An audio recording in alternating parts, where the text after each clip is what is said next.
Om Swastiastu, saudara-saudara umat sedharma dimanapun berada, demikian juga saudara-saudara yang lain yang meyakini keyakinan yang berbeda yang saya kasihi. Saya Pandita Empu Jaya Acarinanda pada kesempatan ini akan membahas tentang struktur dan konstruksi agama sehingga agama hadir sebagai sesuatu yang utuh, terintegrasi di dalam kehidupan manusia sehingga mengantarkan manusia betul-betul menjadi insan yang sangat humanis, penuh kasih sayang, saling menyayangi satu sama lain. Saudara-saudara sedharma dimanapun berada, demikian juga Bapak Ibu yang saya kasihi, ketika kita berbicara masalah agama, maka saripati daripada agama adalah keyakinan. Karena belakangan ini marak sekali politik identitas yang mengatasnamakan agama, sehingga wajah agama tidak hadir sebagai yang saling menyapa, justru saling menyalahkan, menganggap agamanya yang paling benar, agama orang lain adalah salah. Memang kalau kita renungkan secara mendalam, tidak satu pun penganut agama akan menempatkan agama sebagai sesuatu yang salah, pasti yang paling benar. Karena apa? Cikal bakal awal dari kelahiran agama lah bersumber daripada Tuhan itu sendiri, karena Tuhan tidak pernah salah. Namun Bapak Ibu sekalian, di dalam pandangan agama Hindu, hal tersebut tentu memiliki cara pandang yang berbeda. Hal-hal yang bersifat seruti atau absolut adalah hal yang bersifat mutlak, kebenaran abadi. Tapi ketika hal-hal itu dipraktikkan, kemudian menjadi cara-cara yang diterapkan oleh para maharsi kita, maka dia menjadi satu yang bersifat relatif. Itulah disebut dengan nutana. Untuk hal-hal yang bersifat absolut ini tentu tidak perlu kita ragukan lagi. Namun demikian, untuk dapat memahami agama dengan benar, maka kita perlu menjadikan agama tidak hanya sebagai keyakinan kepada Tuhan, tapi menjadi sebuah institusi, menjadi sebuah lembaga yang harus dilembagakan. Karena bagaimanapun agama tidak hanya menyangkut keyakinan yang benar seperti apa yang disampaikan oleh Sarvapalli Radhakrishnan, tapi juga menyangkut pengetahuan yang benar. Ketika kita berbicara masalah pengetahuan yang benar, pengetahuan itu tidak hanya menyangkut tentang ilmu tentang Tuhan itu sendiri, karena selama ini di wilayah agama selalu orang mengatakan ada namanya teologi, kalau kita pinjam istilah dari saudara-saudara kita dari Yunani. Dalam pandangan agama kita disebut dengan Brahma Widya atau Brahma Jnana atau Brahma Tatwa sekalipun.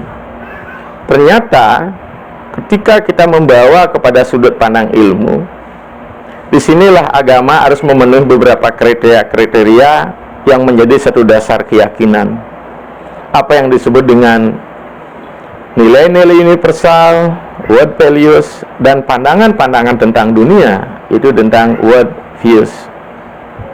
Maka terkait dengan hal tersebut, saudara-saudara, maka tentang serada ini, agama Hindu menjabarkan serada itu ke wilayah apa yang disebut dengan tatwa, ke wilayah filosofi. Apapun keyakinannya, terutama di Hindu tentang Pancasrada itu sendiri, maka nilai-nilai universal harus memayunginya. Ya, nilai-nilai universal inilah akan mengangkat harkat martabat manusia. Terutama di dalam agama Hindu tidak hanya mengangkat harkat martabat kemanusiaannya, bila perlu ditingkatkan menjadi harkat martabatnya menjadi kedewataan. Ya. Karena titik tolak beragama adalah sesungguhnya orang kembali kepada Tuhan.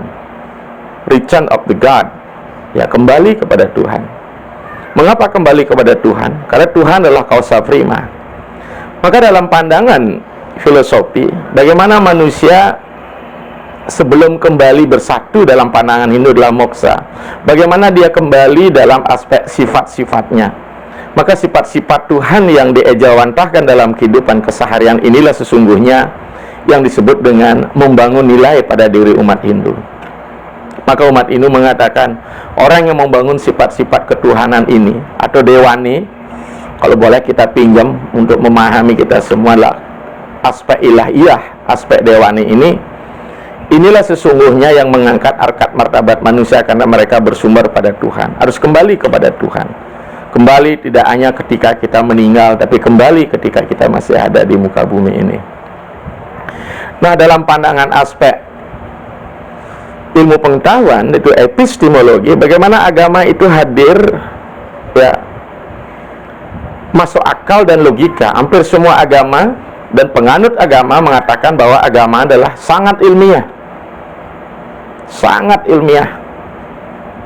Ya, Hindu pun mengatakan demikian, bahwa Weda adalah peradaban pengetahuan yang luar biasa, bahkan beyond belief. Apa yang belum bisa dipikirkan oleh manusia, Tuhan telah memberikan itu. Ya, hanya saja ketika Tuhan menampilkan kekuasaan-kekuasaan belum ditangkap, kita menganggap apa yang dimuat oleh kitab suci menjadi sebuah mitos. Tetapi mitos itu tidak hanya dijelaskan hanya sekedar mitos, cerita, story, tapi mari kita gali etosnya. Apa yang ada di balik itu?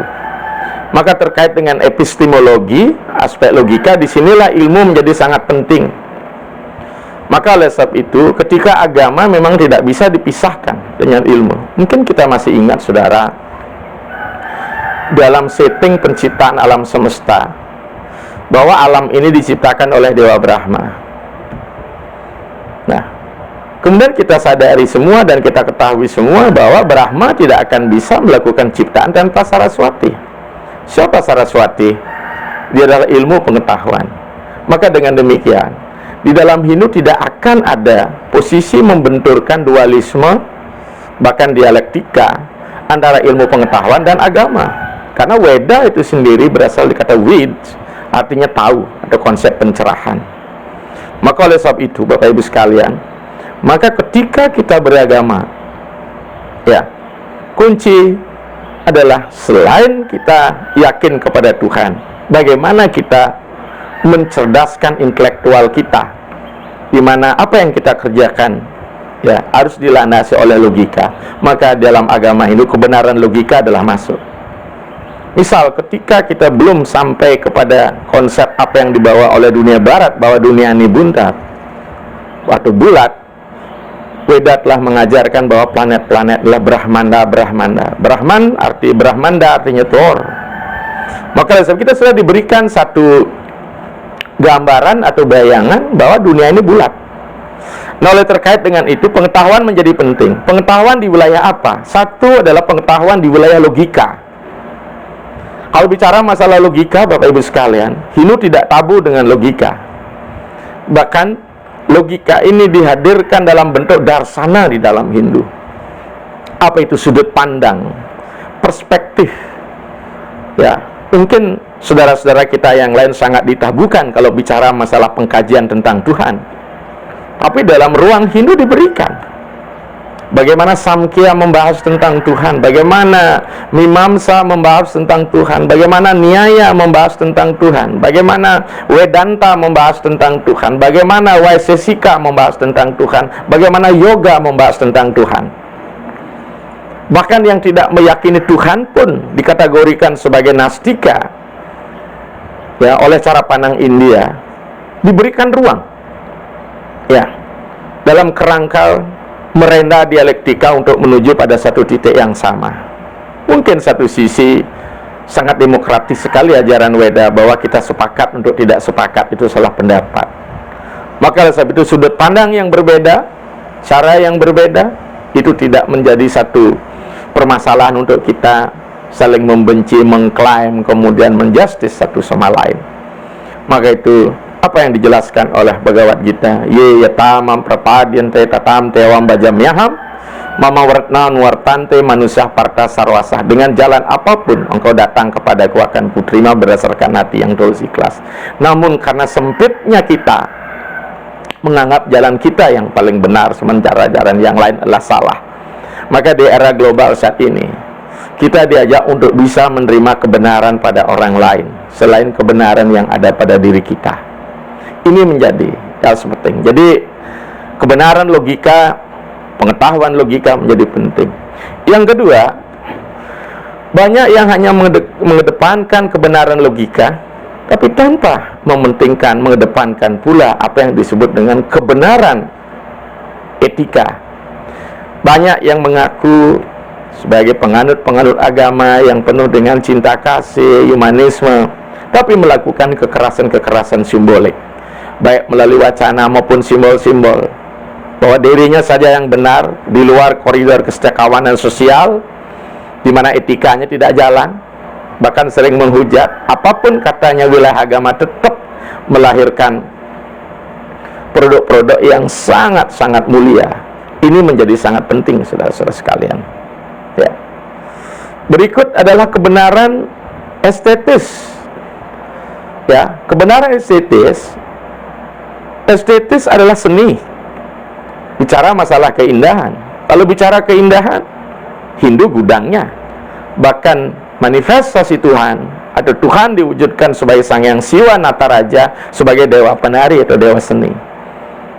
Ya, bagaimanapun beragama harus mampu memberikan landasan, pondasi, memberikan titik tolak kita untuk mencapai kemerdekaan diri.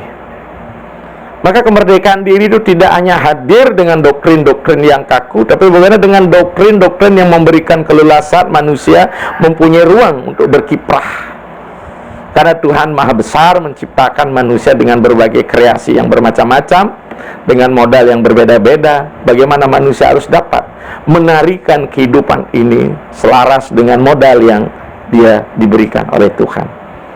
Inilah konsep dalam ajaran agama kita, apa yang disebut dengan Satyam Siwam Sundaram.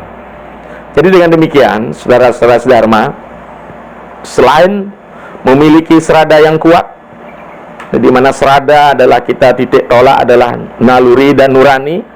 Naluri bicara masalah rasa, kemudian nalar masalah logika. Inilah saudara-saudara kalau kita berbicara masalah keinduan kita yang pertama dulu. Oke, kita hentikan dulu.